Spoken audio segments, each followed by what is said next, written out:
literally having Naruto pull out Sage 6 Pass mode against all of this nameless trash. Naruto's excuse is that, well, I'm guessing he has to train up a lot of these Chunin to Jonin level ninja because the village might get attacked one day. What I'm guessing that is foreshadowing that Naruto's going to end up biting the big one to Kawaki. Basically, he's gonna die, right? And on top of the fact that we saw Mirai in this week's episode, and I just have a feeling they're going to be sacrificing her in the future of the story. She's going to grow on us. She's got that genjutsu like Kurenai. She's got those looks like Kurenai. She's got those chakra blades like Asuma. She's going to grow on us over time, and then they're just going to sacrifice her. Like they sacrificed Asuma against the Akatsuki. I know I'm being extremely pessimistic, and there's nothing specifically in this episode that can lead us to that conclusion, but I don't know, I just got those vibes when you got all these ninjas setting up this barrier. Naruto's power just broke through that, and they're all there on the ground, and he's like, you guys suck, you guys aren't ready to protect the village. But I am, and it's time for me to sacrifice myself. Alright, enough about this, let's talk about the actual episode. So this one was surprisingly good, guys, and it's been back-to-back solid episodes of Boruto. Granted, the last few because of Kakashi, but honestly, going into this episode, knowing that we were going to have the teams basically, you know, all these ninja paired up with each other based off of their abilities and skills, I was not the most excited because I already know who's going to end up with who. And at the end of the day, they're all Geni. Now, let's make that transition forward to some better, more hype material. Though the pacing this week was decent, they didn't center the entire episode around the classroom atmosphere, and they didn't drown it in stupid comedy and irrelevant moments that would make this a forgettable episode that is sort of used as setup as a transition for future episodes to come. You know, we pick the teams, and that's about it. That's the only thing you could really take out of the episode. Instead, we've got this conflict between Boruto and Sarada. They do not want to team up with each other. Mostly Sarada. I mean, Sarada is extremely aggressive,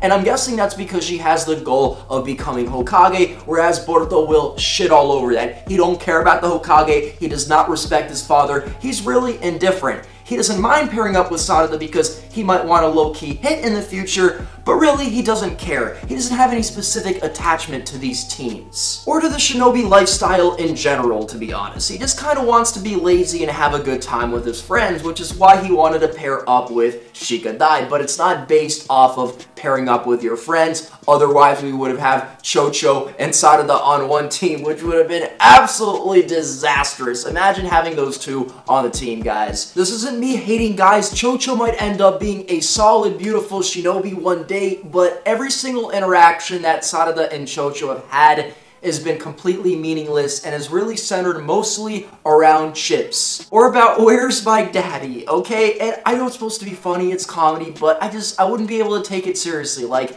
I would be waiting till they skip over to Boruto and Mitsuki action, because that's where it'd be at that point. Now, boy, was there a lot of tension between Boruto and Sarada this week, and I'm not even talking about when they were on that mission to repeal the team so that they wouldn't have to be on a team together. I'm talking about, you guys know what I'm talking about, the first moment in this episode when they kiss, and we don't actually get the kiss, which kind of pisses me off. I wanted to see that, okay? And man, are they gonna totally end up together? I feel like Boruto might catch feelings for Sarada first, even though we've seen Sarada blush for Boruto, and I think that she might technically develop feelings first. I don't know who's gonna develop feelings first, but I know by the end of the series, those two will end up together. It's facts based on the moment in this week's episode where they kiss. I don't actually have any reference for that because we go back to part 1, it's Naruto and Sasuke kissing, and you know, they obviously didn't end up together, so we can't really like reflect that situation on this one, Boruto and Sarada, but like,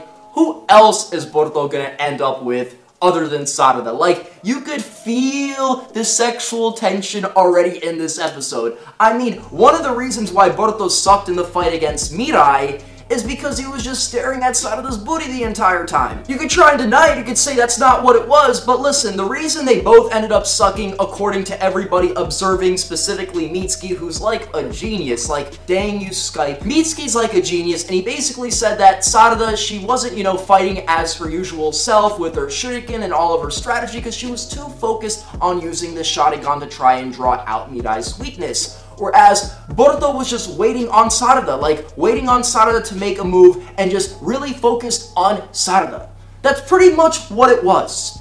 So he was straight up just staring at her booty in the middle of the fight, like, just looking at it. Alright, let me stop being an idiot. And it's moments like them getting kicked around by Mirai, who had some really sweet taijutsu. She got Sarada in a genjutsu. It's moments like them getting beat around and then turning that fight around, using that strategy, Sarada throwing those shurikens, catching Mirai off balance, Boruto utilizing his shadow clones in really efficient ways.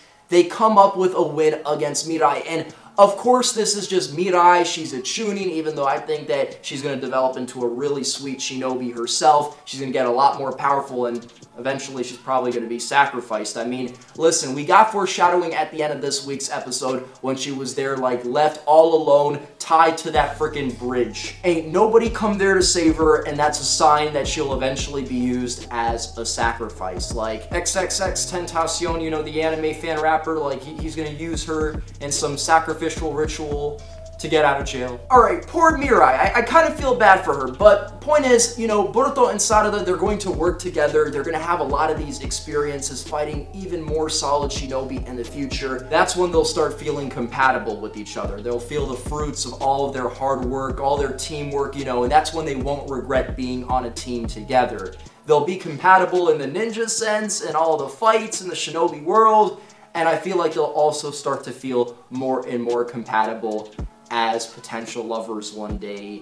And listen, man, it was hinted in this week's episode. I don't know if you guys can't see it, like you're blind or something, but I'm honestly kind of surprised. Like, I made predictions, Sumire could have been, you know, in this love triangle between the two, but now seemingly more and more, are Boruto and Sarada gonna just be like straight up destined for each other from the beginning? Is there gonna be nothing to complicate it? Because that's what I'm getting at right now, because you know, we've already selected all the teams. We know where all the female shinobis are going to kind of like be. I mean, the only thing I could possibly think of is a female shinobi from another village that ends up being a rival to Boruto. That's the only thing I could think of, unless Boruto starts, you know, developing an interest towards his own gender, which I don't see them taking that direction for many reasons. Mostly for marketing reasons. Because, you know, all that Mitsuki Boruto fan service, though, they could tie the ends right there, too. I'm just saying. This episode blew my expectations, guys. I love the fact that they changed the number from Team 3 to Team 7. Those three, that was their request, right? Obviously, homage to the original Team 7. Really cool stuff. And overall, this episode had a lot of solid moments. I mean, number one, I love Mitsuki's weirdness. Sometimes I don't like it, but when he just steals the schedule from Naruto's office, I'm like, you know what? Mitsuki's like the perfect person to have in your group if you're going to be on some rebellious shit.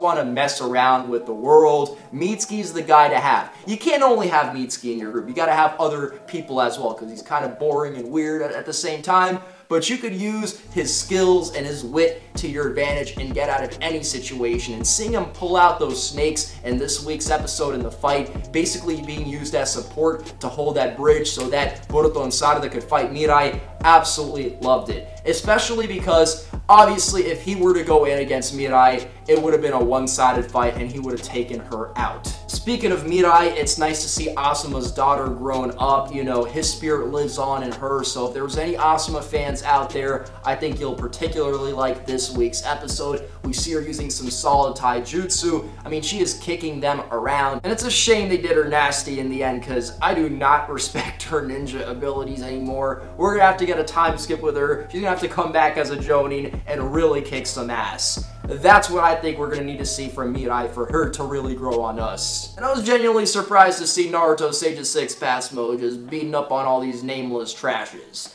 You know, they obviously threw that in there as the highlight to get us extra excited. It's like, part of it is the repeal, but we ain't as worried about the repeal when Naruto's pulling out some shit that could, you know, repeal some ass, alright? So, I like this episode, guys, and next week's going to be absolutely hype.